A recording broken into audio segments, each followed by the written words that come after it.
Hi, Joe Paprocki from Loyola Press for our pop-up catechesis. So, relationships don't just happen. They really require work. And sometimes in a relationship, one partner needs to nudge the other partner to pay more attention to the relationship. So, for example, my wife and I talked about going out for dinner tonight.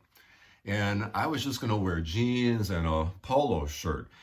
But then I saw her wearing a beautiful dress and putting on a pair of her heels. I knew that she was nudging me to make this more of a special occasion, and lest I end up taking her and our relationship for granted. So, thus, the dress shirt and the tie.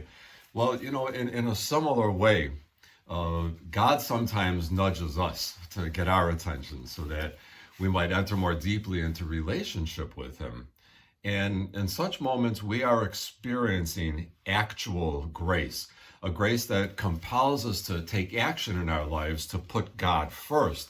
So, for example, God may nudge us to open our eyes and to pay attention to someone in need, someone that we may have been regularly passing by without noticing. That's actual grace. But in addition to actual grace, there's another kind of grace that we call sanctifying grace. Think about it this way.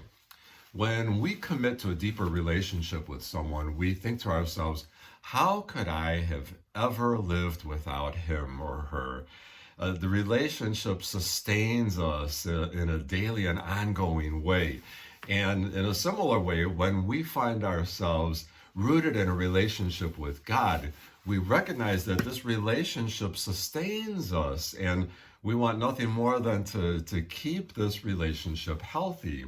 So when we're living from within this relationship, we're experiencing sanctifying grace, a grace that sustains and compels us to do everything we can to keep it that way.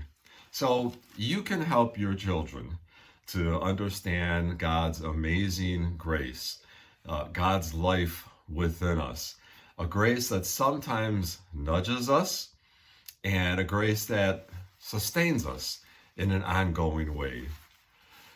For Pop-Up Catechesis, this is Joe Paprocki. Until next time, God bless.